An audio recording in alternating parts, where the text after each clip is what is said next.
Bonjour à toutes et à tous, ravi de vous retrouver pour cette nouvelle manifestation du Cercle Wine Business. Notre conférence du jour est parrainée par Silène et elle a pour thème cybersécurité, comment se protéger contre les attaques modernes, les enjeux, les risques, mais également les solutions.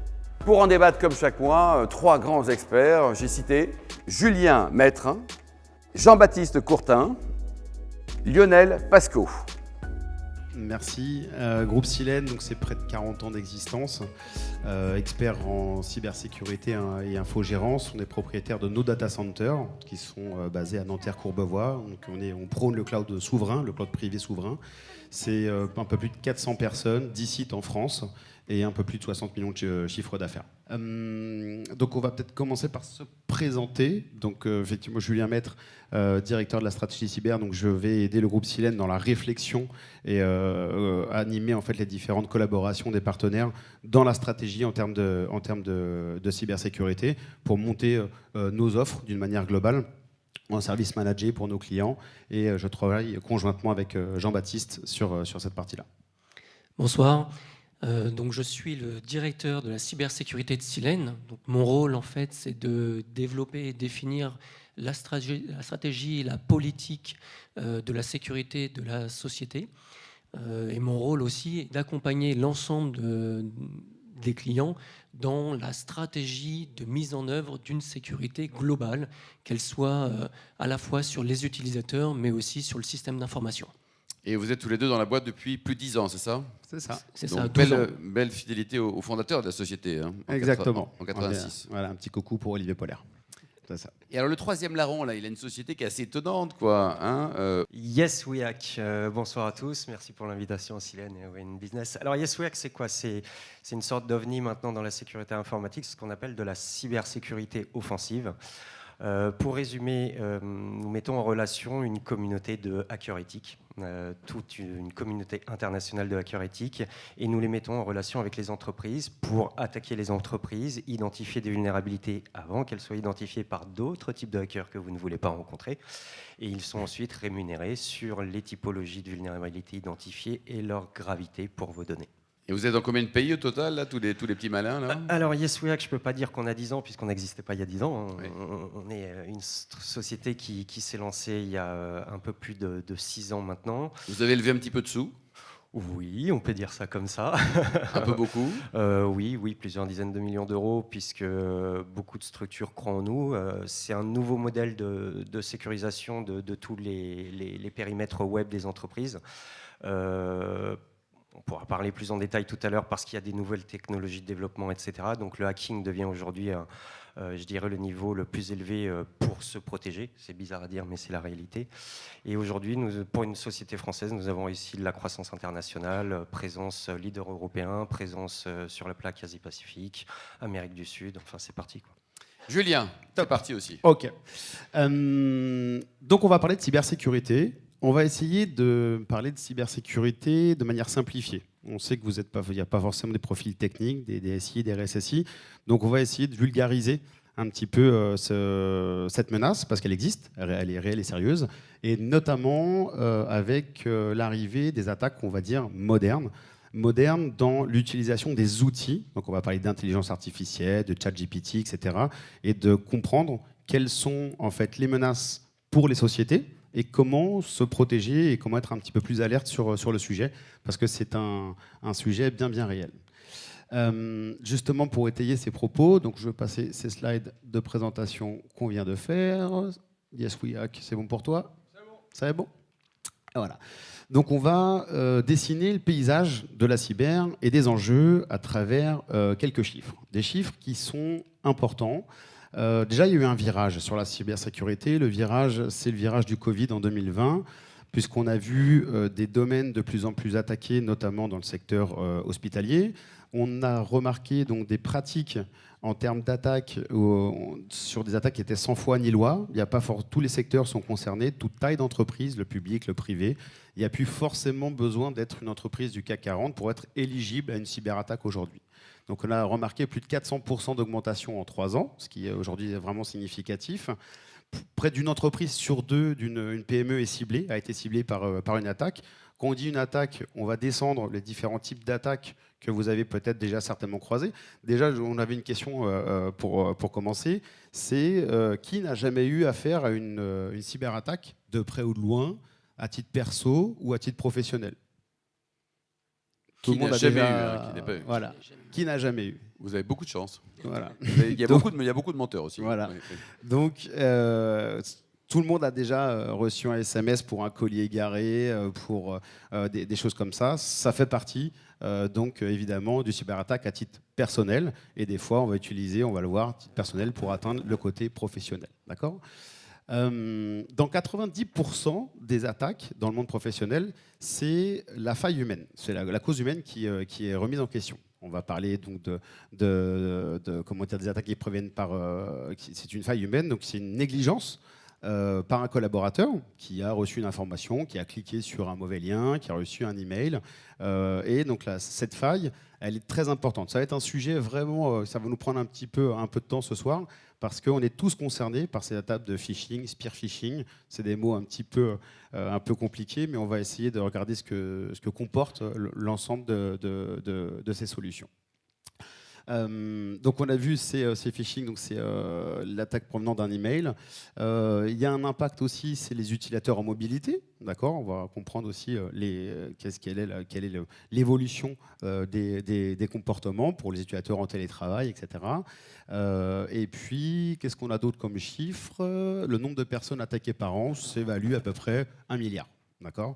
Donc on est vraiment dans le mode de comment on va se faire attaquer, et la question n'est plus forcément est-ce qu'on va se faire attaquer. D'accord ? Plus de 2 millions d'entreprises ont subi plus de 5 attaques ou tentatives de fraude, d'accord, sur l'année 2023. D'accord ? En termes de coûts financiers, d'accord, il y a un impact non négligeable. Dans près de 14% des attaques, l'entreprise en fait a un préjudice de plus d'1 million d'euros. D'accord, on a des exemples, on va parler de type d'attaque. Malheureusement, on a beaucoup d'exemples à citer. Dans 33% des attaques, donc c'est un tiers des attaques, on a des préjudices au-delà de 200 000 euros. Et près d'une entreprise sur deux, dans le secteur des PME, mettre la clé sous la porte dans les 6 mois à 1 an après une cyberattaque. Perte de production, perte de données, mauvais backup, etc. Donc il y a un vrai sujet. Donc si on devait définir le coût moyen par un sinistre, on est plutôt aux alentours des 700 et 800 000 euros. Okay. On va voir après la partie, justement, les coûts cachés, parce qu'il y a effectivement des coûts qui sont visibles directement, mais il y a des impacts, un effet domino qui se mesure bien plus tard. Et il y a une donnée qui est vraiment intéressante pour vraiment terminer ce paysage cyber, c'est qu'aujourd'hui, les entreprises, en fait, les cyberattaquants sont devenus des entreprises. Donc, c'est vraiment des entreprises du cyberterrorisme qui dégagent énormément en fait, de ROI. On est entre 200 et 800% aujourd'hui de ROI, donc c'est lucratif, c'est très très lucratif, à un tel point qu'on manque cruellement dans le secteur de la cyberdéfense. Il y a près de 4 millions de postes qui sont à pourvoir aujourd'hui, et on a du mal à recruter en fait, des experts, on va dire, pour la bonne cause. Ils sont plutôt attirés en mode Dark Vador sur le côté obscur pour justement essayer d'aller gagner leur vie sur un côté beaucoup plus obscur. Ok. Vas-y. N'hésitez pas à me couper. Hein. Ouais, Moi, je parle, je suis lancé, je vous le dis. Oui, il y a encore beaucoup de black hat et c'est toujours d'actualité. Je tiens quand même à positiver aussi sur le nombre de formations qu'on voit de plus en plus arriver dans les établissements spécialisés, dans les établissements informatiques, où la cybersécurité est en train de se mettre en ordre de marche. On ne les a pas encore. Ils sont encore juniors, mais il y a une appétence à la cyber avec de plus en plus de jeunes qui vont arriver sur le marché, qui sont avant tout des passionnés, des jeunes geeks, mais qui vont avoir pour beaucoup, puisqu'ils naissent avec ça entre les mains, ce qui est la différence de notre génération, enfin en tout cas de la mienne, avec des compétences et des appétences positives, en tout cas au niveau de ça. Donc on y croit. Oui. D'accord, c'est bien. Il y a toujours un méchant et un gentil. Je ne suis pas le gentil. Comment on en est arrivé là ? C'est tout simplement l'évolution des comportements. Si on fait le constat, 2024, beaucoup plus de télétravail. On a été obligé de le faire. On n'est peut-être pas forcément un pays très en avance sur cet aspect-là avant le Covid. Il a fallu s'adapter avec le télétravail, donc beaucoup plus de mobilité. On veut faire exploser le big data avec la digitalisation des entreprises, beaucoup plus de données dans la numérisation donc sur l'ensemble des secteurs. Donc forcément, on va laisser plus de traces. On a mis de côté un petit peu nos données sensibles qui étaient encore, je ne vais pas dire sur un mode archaïque, mais archivées en mode papier, etc. Il y a forcément un aspect informatique beaucoup plus fort, évidemment, en 2024. L'avancée des technologies sur les réseaux, d'accord. Donc la numérisation de l'économie à travers des solutions tout ce qui est 5G, IoT. On veut travailler de plus en plus vite, de partout. On a de plus en plus d'objets connectés, des voitures connectées, on a des montres. Je veux dire, le côté médical est extrêmement aujourd'hui digitalisé et moderne dans cette partie-là. Et forcément, ça vient se faire rencontrer des machines, des objets, des réseaux qui n'étaient pas forcément faits et conçus pour travailler ensemble. Et donc l'alchimie de ces différents réseaux crée des failles d'une manière ou d'une autre. Il y a eu aussi l'évolution des comportements, notamment vis-à-vis des réseaux sociaux. Aujourd'hui, énormément de réseaux sociaux, que ce soit sur LinkedIn, sur la partie professionnelle. On va laisser des informations, on va laisser des traces, et ça va être beaucoup plus simple en fait, pour les hackers de récupérer un certain nombre d'informations pour pouvoir mener une attaque bien ciblée. Alors qu'on pense poster une photo sur Instagram parce qu'on est en vacances, autant on peut laisser une indication pour un cambrioleur pour dire que la maison, elle est dispo et on sait qu'on travaille dans telle entreprise, etc. etc. Donc tout ça permet d'industrialiser aussi la cybercriminalité et d'aller plus vite, plus loin, en tout cas pour les groupes cybercriminels qui possèdent aussi des ressources financières, mais on leur mâche un peu le travail sur ce qu'on peut laisser. Et on va rassembler tout ça, et c'est vraiment l'objet de la conférence de ce soir, qui va être accentué avec la démocratisation de l'intelligence artificielle. Vous avez certainement déjà entendu parler de ChatGPT, aide-moi. Il y a Siri, notamment sur vos téléphones. Il y a les voitures connectées. On a les moteurs de recherche aussi que vous utilisez tous les jours. Tous ces environnements sont maintenant positionnés avec une intelligence artificielle pour vous donner l'information que vous avez envie à l'instant donné.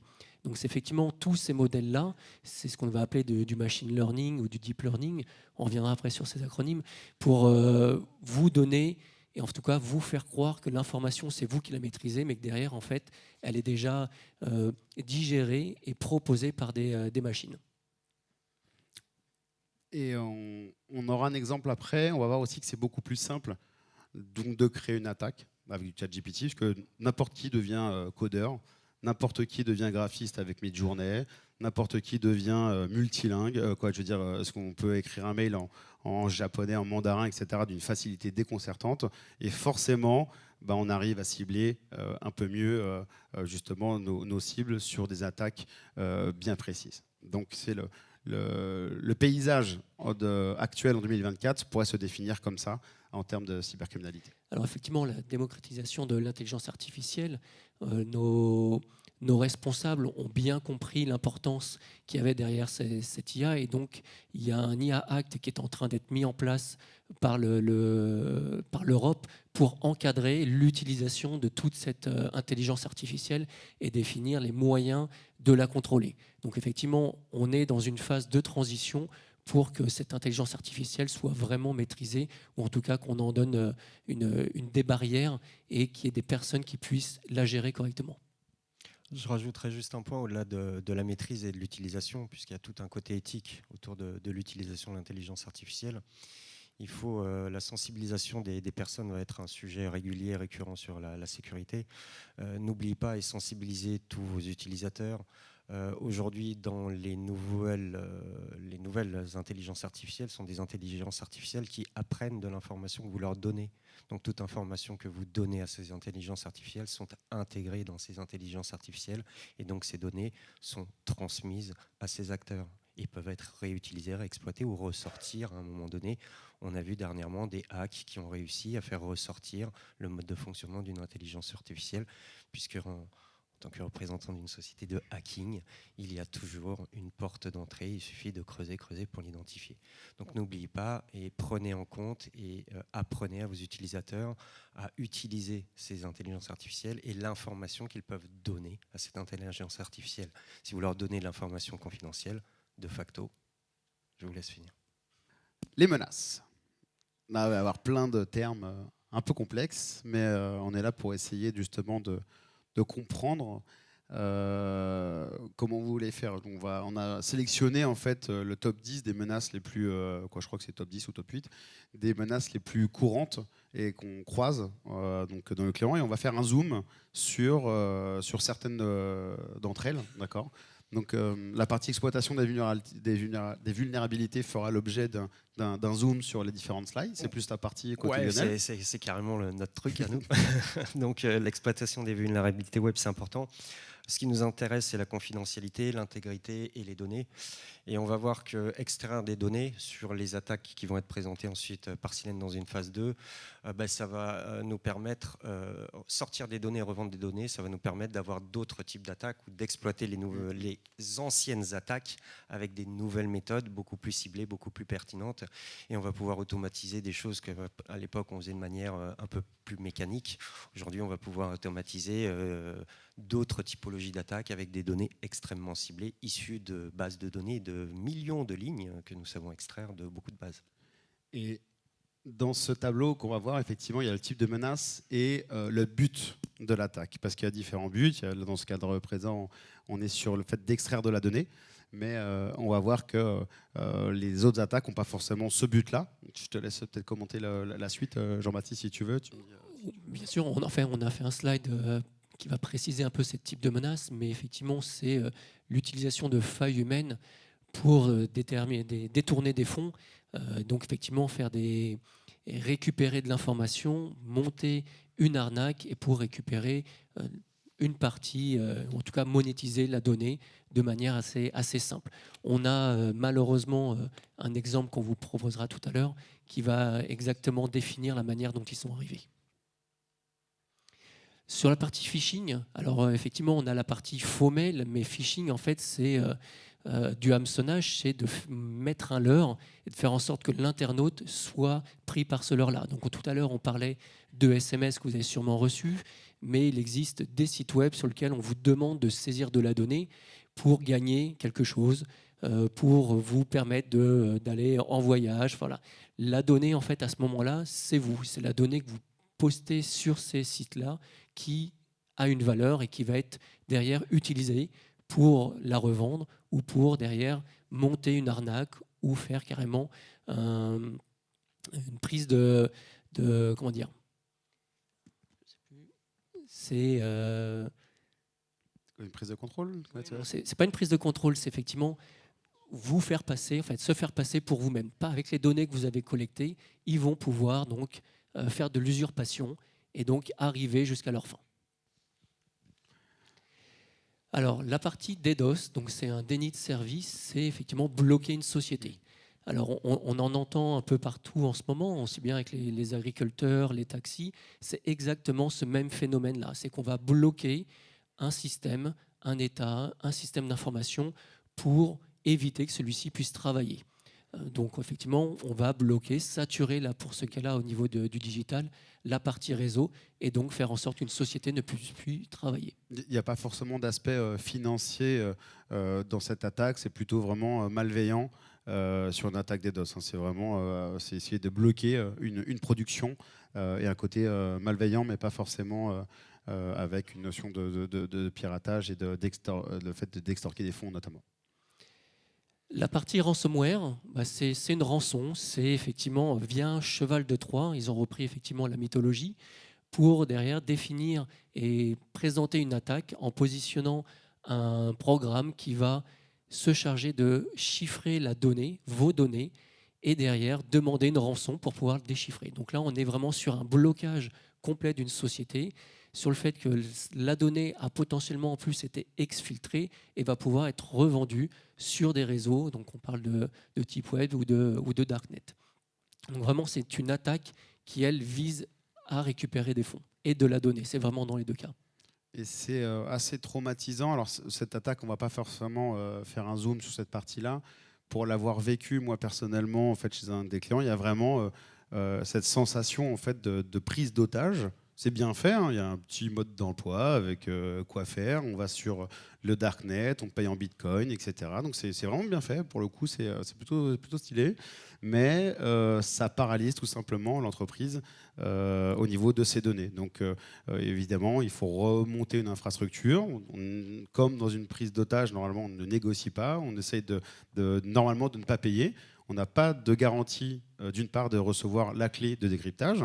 Et maintenant, il y a un double effet qui se coule, qui est sur les ransomware, de demander une autre rançon pour ne pas divulguer les données qui ont été en fait bloquées pendant cette attaque. Donc, si vous avez croisé ce type d'attaque ou si vous croisez un jour ce type d'attaque, faut pas essayer. Ne payez pas. Voilà, ne pas payer. Faut vraiment pas payer. Faut pas payer parce que ça alimente nos chiffres de la première slide, ça augmente le ROI, ça augmente tout ça, et donc ça participe à ce côté dark web, qui fait vraiment des malheurs actuellement.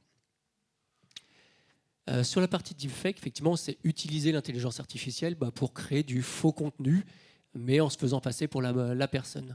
Donc là, petite histoire, elle n'est pas si vieille que ça, elle date du 22 janvier. En ce moment, il y a les primaires aux États-Unis. Et en fait, beaucoup de démocrates ont reçu un sonore de Joe Biden les invitant à ne pas se présenter au vote pour la primaire. Et en fait, c'était un deepfake. Ce n'est pas Joe Biden qui a créé ce message et qui ne l'a pas diffusé. Donc en fait, on se doute que derrière, ça doit être les républicains qui ont généré cette partie-là. C'était toi, Lionel, ça? Lionel, c'est toi qui l'as fait, ça? Non, c'est pas... Je ne m'occupe pas des élections américaines. Mais donc, voilà. Parce qu'il lui ressemble, c'est ça? Donc le deepfake, voilà, c'est se faire passer pour quelqu'un d'autre et porter un message qui n'est pas le sien. Hop là. Donc le spear phishing. Donc effectivement, c'est une attaque personnalisée via du contenu connu. C'est effectivement tout ce que vous pouvez laisser sur les réseaux sociaux, que ce soit du Facebook, l'Instagram ou choses comme ça. C'est des données qui vont être collectées et sur lesquelles en fait elles ont une valeur, ces données, et ils vont travailler dessus pour se faire passer encore une fois pour vous et derrière demander plein d'informations, se présenter à des amis. Enfin voilà, ils vont étendre leur réseau et commencer à travailler la technique d'approche plus derrière la technique d'attaque. Ok. Alors maintenant, on va faire le zoom sur 3 de ces attaques. C'est le zoom sur ce qu'on pourrait croiser aujourd'hui le plus fréquemment chez nos clients.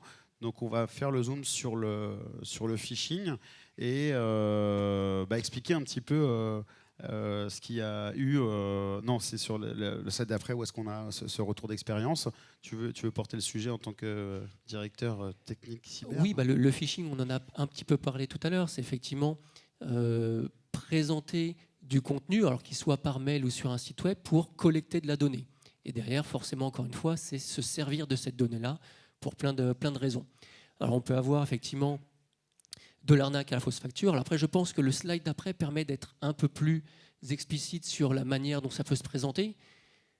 Voilà, c'est effectivement des exemples de phishing que vous avez peut-être reçus. Encore une fois, il y a également la partie SMS, il y a la partie, même on l'a maintenant sur la partie WhatsApp.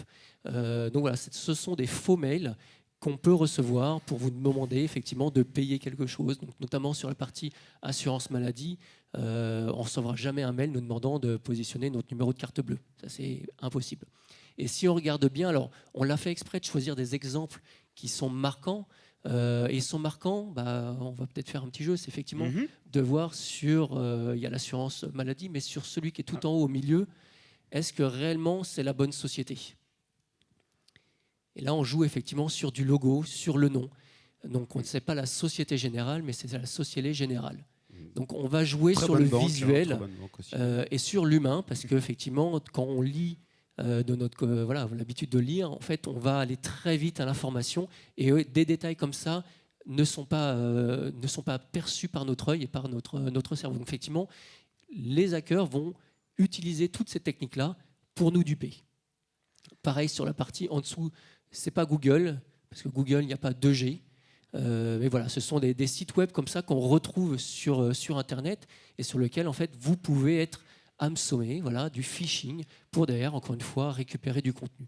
Alors souvent aussi, les sites web que vous allez visiter qui sont dans ces catégories-là, il y a potentiellement du formulaire, mais vous embarquez à travers votre navigation de l'information, des cookies qui peuvent être récupérés. Encore une fois, c'est de l'information utile pour pouvoir mener d'autres attaques.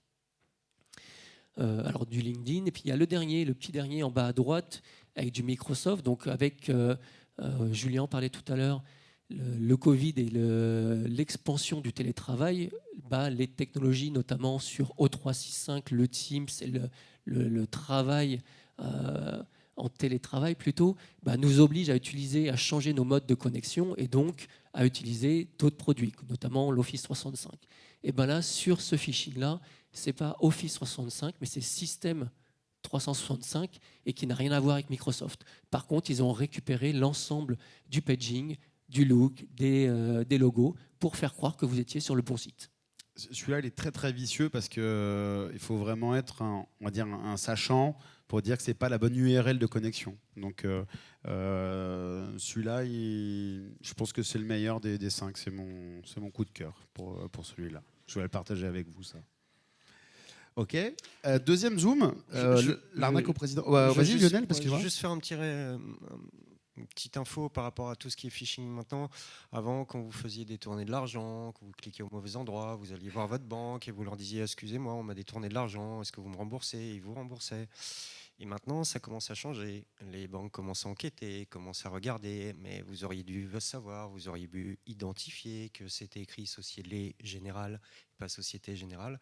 Donc de plus en plus, quand il va y avoir de l'argent en jeu, nos organismes d'assurance, nos organismes bancaires vont commencer à creuser, vont commencer à fouiller et savoir si l'humain a été faillible. Oui, on le sait, mais au-delà de ce qu'il devrait être dans ce que va considérer le juge, puisqu'on sait toujours le juge qui considère un certain niveau, mais on a vu des cas de jurisprudence, enfin des cas dans les tribunaux où des refus de remboursement ont été effectués parce qu'on a estimé qu'en regardant un petit peu le mail, la personne aurait dû détecter que c'était une arnaque. Typiquement dans l'exemple sur l'assurance maladie. C'est-à-dire que là, on est vraiment sur une faille, c'est pas péjoratif, mais c'est le côté un peu naïf, vraiment de me dire jamais l'assurance maladie ne va nous rembourser à travers une carte bancaire. Jamais. Donc là, c'est par RIB. Le fonctionnement, il fonctionne depuis toujours, il fonctionnera toujours comme ça. Donc si quelqu'un laisse à un moment donné ses coordonnées bancaires à ce moment-là, effectivement, les assurances ne vont plus forcément dans le sens du dédommagement pour sensibiliser et vraiment sensibiliser. Et il faut passer par le côté financier, peut-être pour que ça ait un impact un peu plus fort. Oui, pareil, votre banque ne va jamais vous demander votre numéro de carte bleue. Ils connaissent tout ça, donc ils n'ont pas besoin de vous demander cette partie-là. Ensuite, l'arnaque au président. Ça là, on l'aime bien aussi, surtout qu'on a malheureusement un exemple qui est tout récent. Donc l'arnaque au président, effectivement, il y a toute une stratégie. En fait, souvent, ça commence par du phishing, et puis derrière, il va y avoir une stratégie du hacker pour aller trouver une donnée pertinente et travailler un scénario d'attaque. Un peu comme les militaires sur le terrain de jeu, c'est qu'effectivement, ils vont trouver des failles et ils vont essayer de s'engouffrer pour aller vraiment au cœur de la société. Donc, l'idée, vas-y, passons. Je pense que c'est voilà, le cas. Donc, on a un de nos clients qui, malheureusement, si on regarde le 8e point, a payé 150 000 €. Et ça, il n'y a pas si longtemps que ça, il y a 4 mois. C'est arrivé tout simplement, et j'en reviens effectivement, Lionel explique que la formation des collaborateurs, des utilisateurs, c'est un point stratégique pour réduire le risque. Mais là, le risque est arrivé par ce biais-là.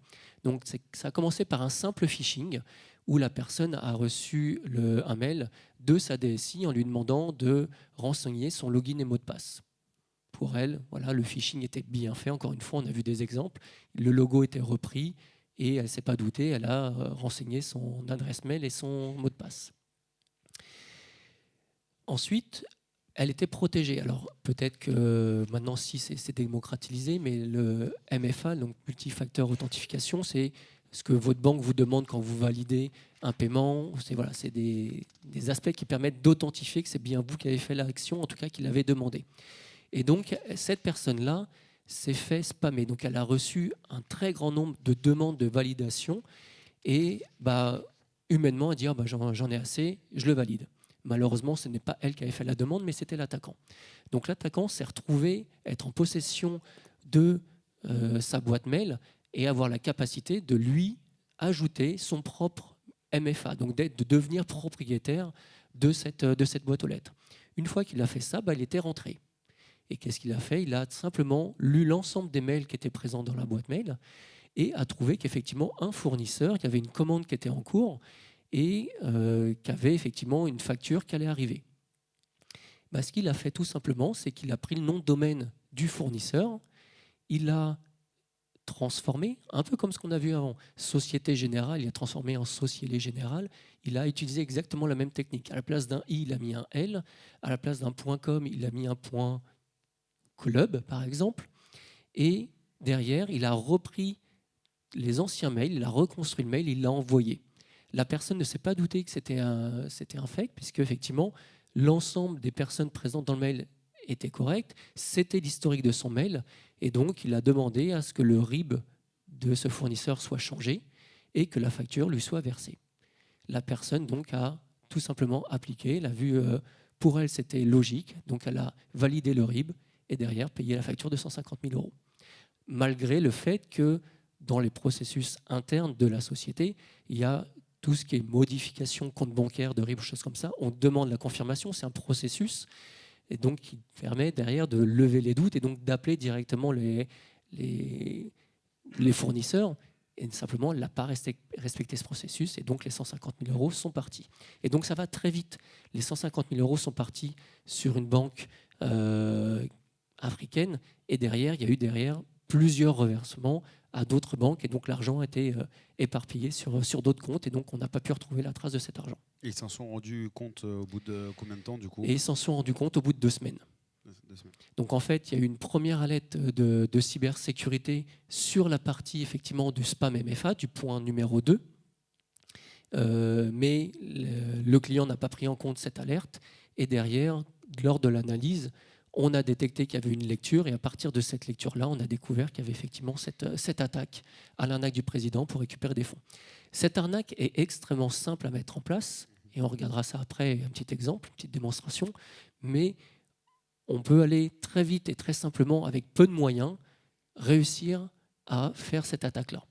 Mais bon, c'est pas le but de la démonstration, c'est pas de créer des hackers dans la salle. Je veux bien avoir toujours des hackers.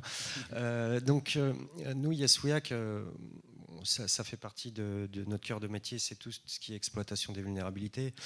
On l'a vu en introduction, qu'est-ce qui se passe, le move to cloud, comme on dit, le fait de tout mettre sur l'Internet aujourd'hui pour qu'on puisse travailler de partout. C'est une course effrénée, tout le monde est en train de courir à avoir son application web, ses applications métiers sur le web.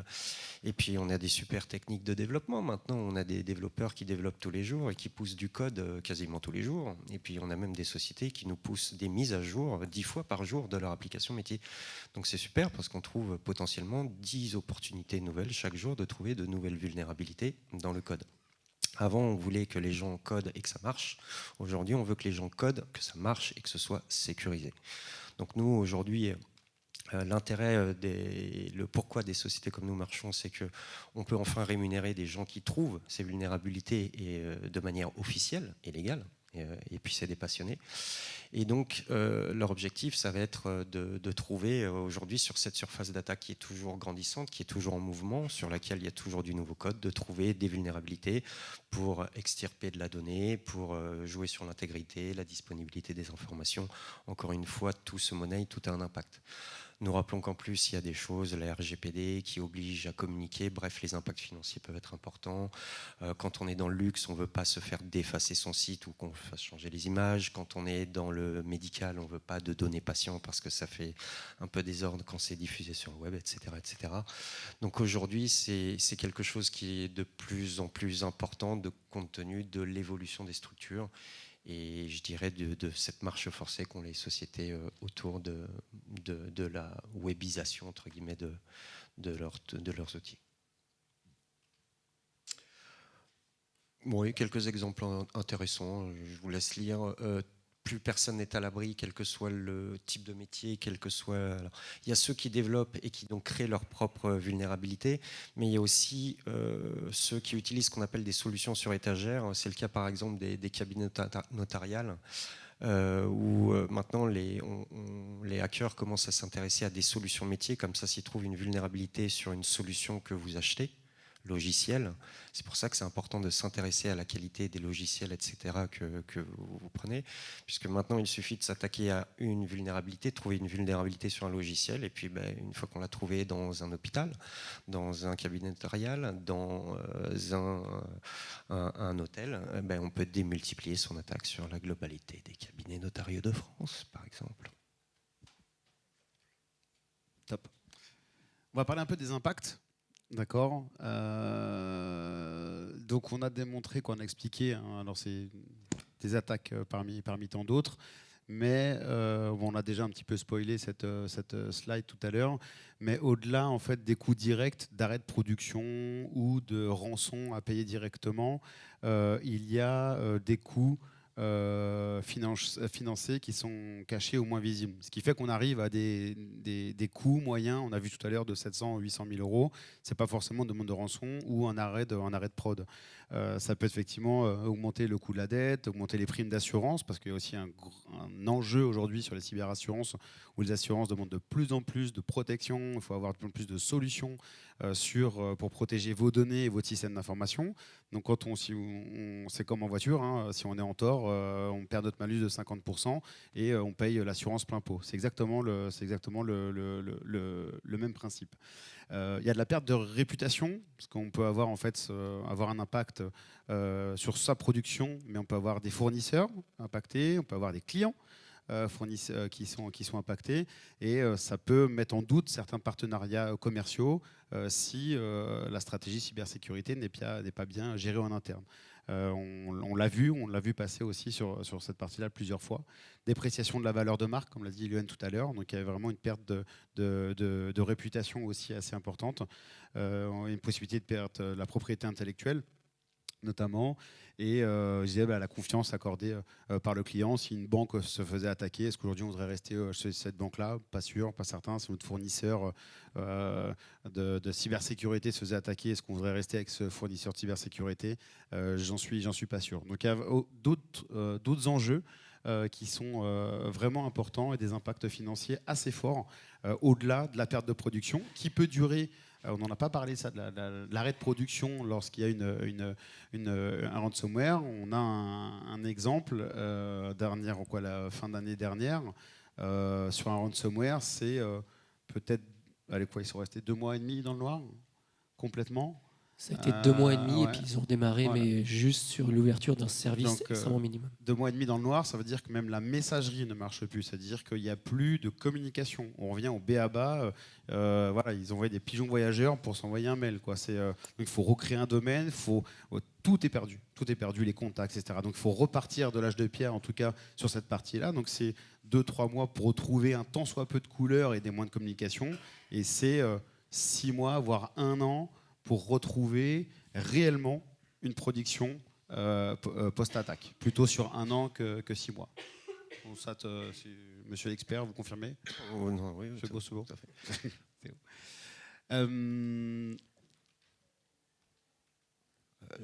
Ah si, celle-là quand même, il fallait la passer. Voilà. On en est là, bref. La fiction à la réalité. Matrix, c'est quoi? C'est 2001? Ouais, je crois. C'est vieux.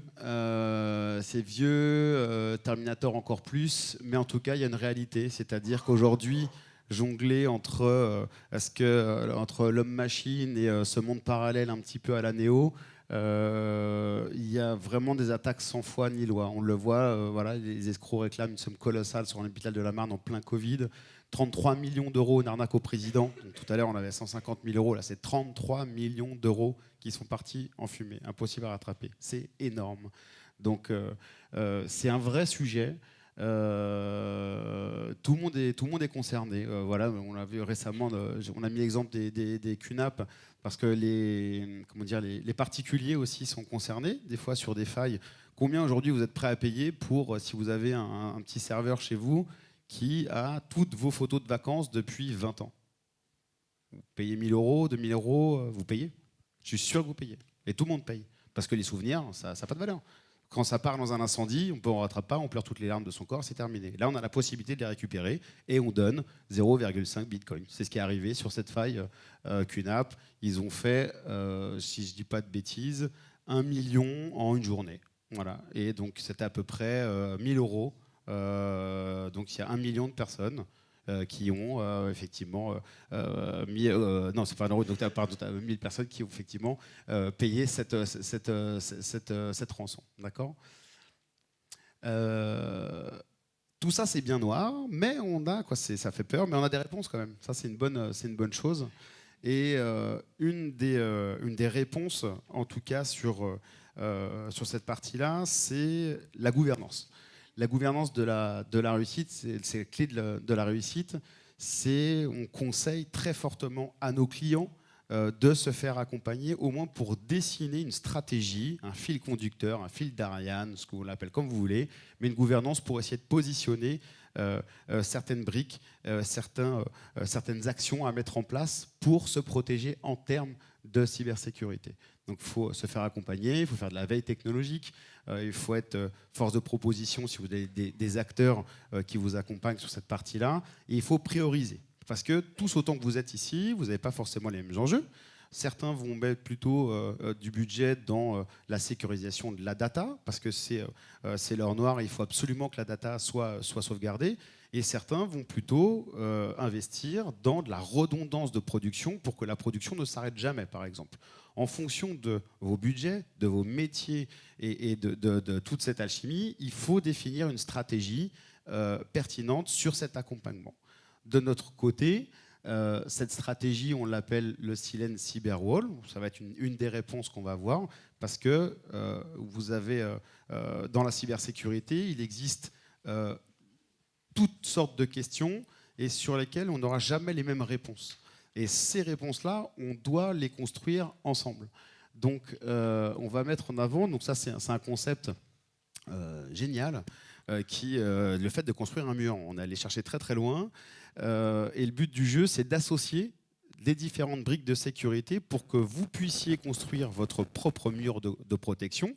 Mais chacun d'entre vous va construire un mur différent en fonction de ses enjeux, de ses priorités, de son budget.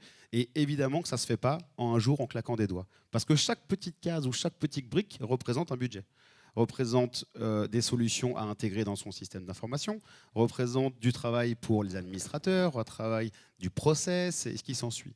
Donc, c'est notre approche. Si tu veux me couper ou dis-moi. Vas-y, ton explication était très bien, on continue, mais effectivement, on va rentrer après dans les différentes briques. On parlait tout à l'heure d'intelligence dans les attaques. Heureusement qu'il y a de l'intelligence dans la protection. Et c'est effectivement, on voit apparaître, alors ça fait quelques années maintenant, des antivirus intelligents. On parle d'antivirus de nouvelle génération qui portent des noms assez larges, qui s'appellent des EDR. Donc ils vont, eux, travailler sur le comportement des utilisateurs, sur le comportement du PC par rapport à des facteurs, par rapport à des tendances liées à l'utilisation de l'ordinateur. Donc voilà, l'intelligence artificielle vient à ce niveau-là nous protéger. Il y a un élément important qui va être la sensibilisation aussi des utilisateurs. On a beaucoup parlé de phishing, des solutions qui sont aujourd'hui, pour moi, presque obligatoires pour le budget que ça représente, mais c'est ces campagnes de cybersensibilisation qui passent par des campagnes de faux phishing. D'accord ? Donc on a parlé des faux mails, etc. Vous devez continuellement donner de l'information en fait, aux différents collaborateurs. Et pour ça, il faut essayer de mesurer à l'instant T quel est le niveau de maturité en fait, des collaborateurs. Si au premier mail, j'ai 100% de mes collaborateurs qui cliquent sur un nounours à gagner chez Ikea, c'est un peu compliqué. Mais c'est une réalité parce qu'on peut avoir de la fuite de données, etc. Donc il faut, une fois qu'on a mesuré le risque, il faut apporter donc de la formation, de la cybersensibilisation, et ça ne s'arrête jamais, vraiment jamais. Donc on peut passer retourner sur du poster à la pause café, hein. C'est vraiment que ce soit dans les têtes des différents collaborateurs, parce que c'est aujourd'hui, on l'a démontré tout à l'heure, c'est la porte d'entrée de beaucoup, en tout cas de 90% des attaques aujourd'hui qui sont réelles. Donc que raconte effectivement, on ne va pas passer sur toutes les briques, mais il y a quand même quelques briques qui sont à mettre en avant. Le fait d'auditer et de tester, c'est qu'il faut aujourd'hui, il faut faire des audits, des pentests régulièrement. Donc que ce soit des pentests côté des nouvelle génération, hein, côté pentest sur du YesWack par exemple, essayer de forcer la porte coûte que coûte, essayer de savoir comment entrer dans un système d'information. Il faut vraiment essayer de le faire pour savoir si les investissements que vous avez faits peut-être les mois ou les années précédentes ont porté leurs fruits et protègent vraiment comme il se doit. Parce qu'entre-temps, un système d'information, c'est vivant.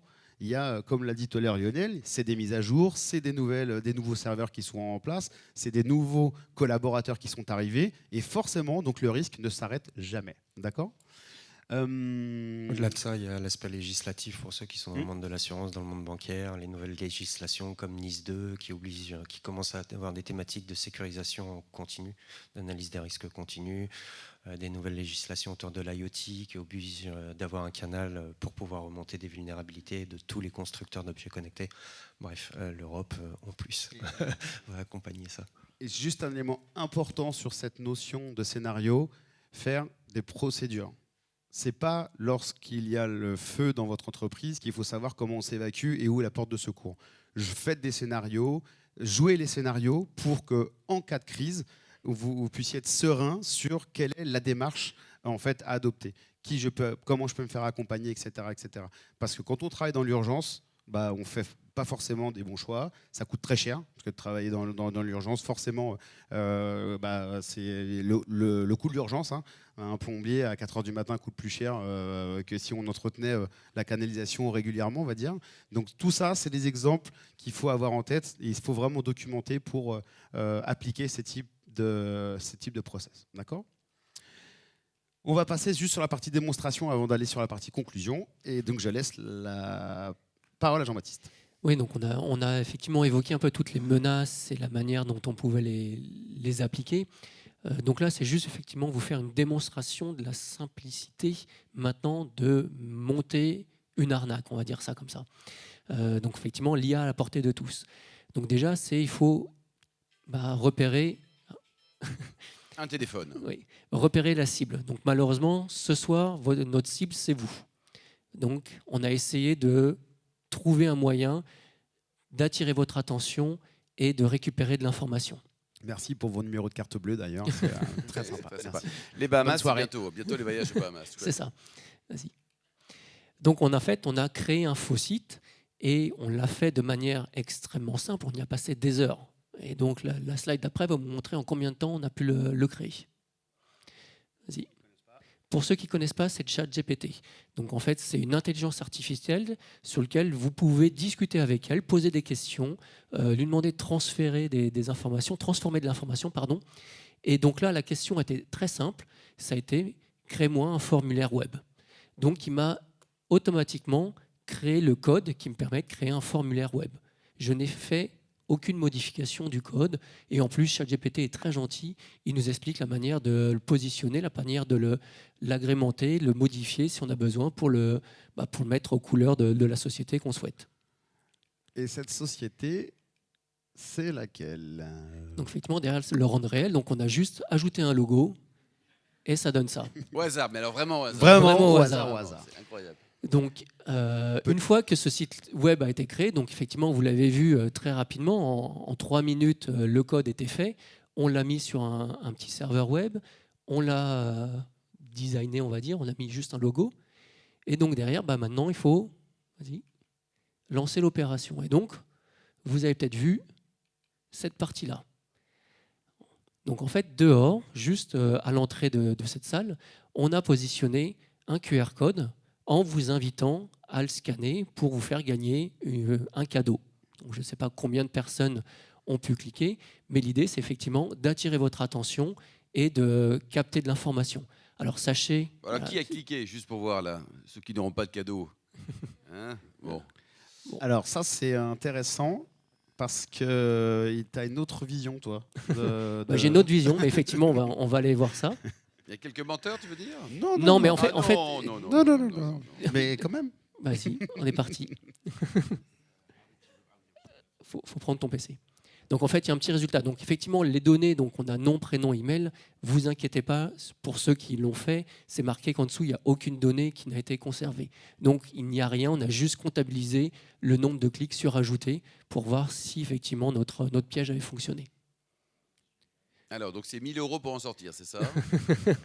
Très bien, c'est une très bonne idée. Non, Bravo. mais c'est pour vous démontrer qu'effectivement, avec l'intelligence artificielle, rapidement, on peut monter quelque chose, une arnaque très simple. Alors, on n'est pas allé très loin, mais les hackers vont l'utiliser de manière un peu plus puissante, en fait, en allant chercher vraiment la donnée intéressante pour derrière monter leur arnaque. Donc, est-ce que tu as l'information? Alors là, il y a quand même 3 apprentis hackers. Hein, parce que... je vais meubler en attendant. Nous, dans le hacking, aujourd'hui, dans le hacking éthique, tous les chercheurs en cybersécurité utilisent l'IA pour créer leur code d'attaque plus rapidement et ils font juste du tuning. 20 personnes. Il y a 20 menteurs. Il y a au moins 20 menteurs dans la salle. Quoi. Alors, on va en enlever 2 parce qu'effectivement, pour les tests, on en avait déjà fait 2. Bon, 18, c'est pas mal. Quoi.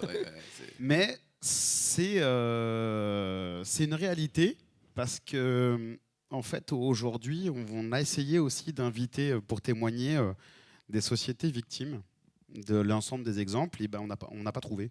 Ouais. Parce que témoigner, il y a une espèce de frustration, un sentiment un peu de honte pour ces sociétés. D'échec. Comme pour ou de se faire avoir.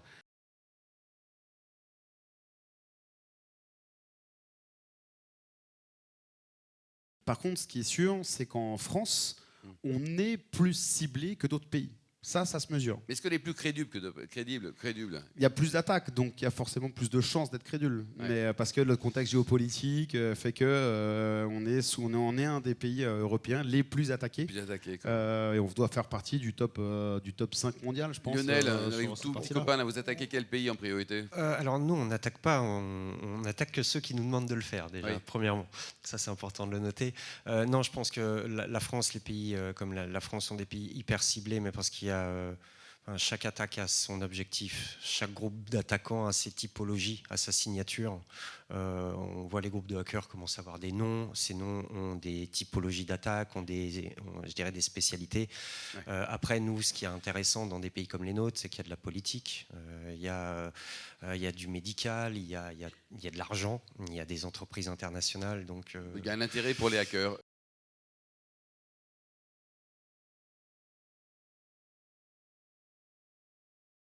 C'est pour ça qu'on est régi un dur système de certification également, donc que ce soit du ISO 27001, du PCI DSS, du certifié par l'ANSSI, SOC 1, SOC 2. Donc évidemment que tous ces acteurs dont nous faisons partie, nous devons montrer patte blanche à nos clients parce que par ricochet, je disais tout à l'heure, les cyberassurances demandent aussi de montrer patte blanche. Donc tout ça demande un travail sans arrêt de certification pour justement pouvoir héberger. Nous, on est par exemple hébergé HDS pour tout ce qui est hébergement de données de santé. Et il faut suivre un certain protocole, il faut documenter, il faut respecter une réglementation, des process à mettre en place, pouvoir reconstruire une infrastructure, de la redondance, etc. Donc oui, vous pouvez faire confiance aujourd'hui à vos différents acteurs.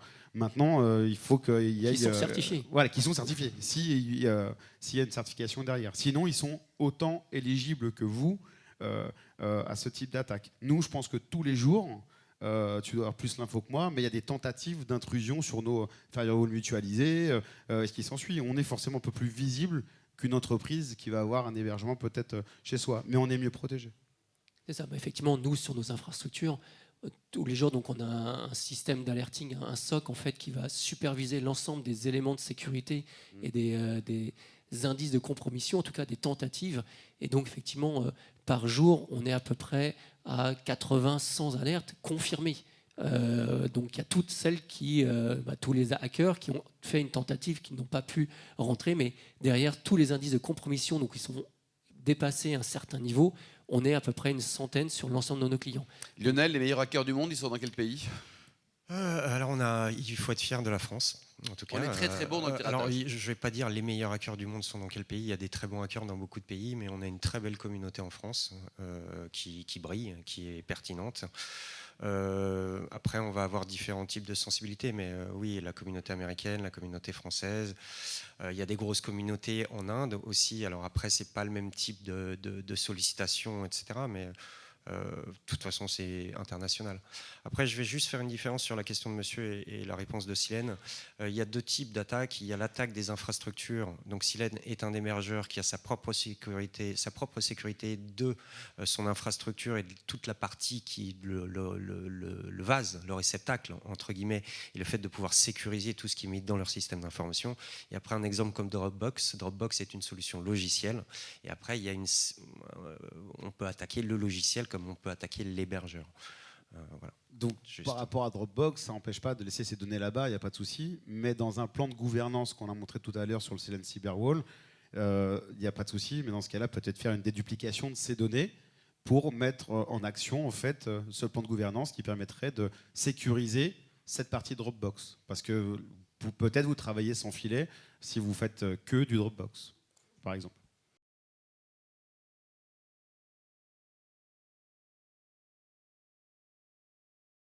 Dès qu'on travaille sur des solutions de crypto, la prime d'une vulnérabilité dite critique, c'est-à-dire qui nous permettent vraiment de faire des choses sympathiques, là où dans la majorité des programmes on est sur 1000, 2000 euros une critique, dès qu'on est dans la crypto, à minimum c'est 10 000 euros à 50 000 euros. Donc je viens de répondre de manière détournée en disant oui, mais c'est plus compliqué. Parce que 100% n'existe pas.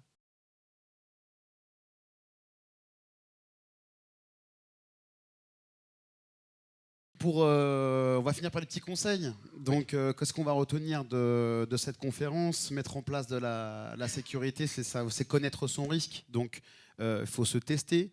Il faut avoir un cliché précis de l'état de votre système d'information et des risques que vous avez. Parce que, on le redit jamais assez, il n'y a pas de zéro faille. Donc, le système d'information évolue constamment. Donc il faut s'adapter à cette évolution et faire en conséquence. Former sans cesse, d'accord, c'est beaucoup le sujet presque principal aujourd'hui sur les collaborateurs. Donc il faut associer les collaborateurs à la politique de sécurité par n'importe quel moyen, d'accord. Effectivement, avoir une vue exacte des actifs sensibles sur la partie vulnérabilité et se documenter, définir des process, des scénarios, parce que faire de la gouvernance et avoir un plan d'action, c'est bien. Maintenant, c'est pour que ça reste dans un placard, ça n'a pas de sens. Donc, définir des stratégies, jouer ces différents scénarios. Je précise juste aussi, moi, je constate aussi, malgré les différentes attaques, on rencontre des clients, on fait beaucoup de conférences de ce type-là, et je constate qu'il y a encore un aspect budgétaire où les entreprises considèrent la cybersécurité en grande partie comme un poste de coût, alors que la cybersécurité fait partie pleinement de le maintien en conditions opérationnelles de la production. Donc il ne faut pas considérer en fait ces actions comme un poste de coût, mais comme une charge quasiment aujourd'hui obligatoire en 2024, je dirais. Et on peut y aller par étapes avec le Silène Cyberwall ou le Cyberwall avec un autre acteur. On n'est pas là pour faire de la promotion sur un aspect commercial, mais gardez en tête cette partie Cyberwall parce que c'est vraiment l'association de ces différentes briques qui permet de construire cette protection petit à petit. Et chaque brique représente un poste de coût, forcément, mais vous n'êtes pas obligé de le construire d'un coup d'un seul. Il faut y aller petit à petit et voilà.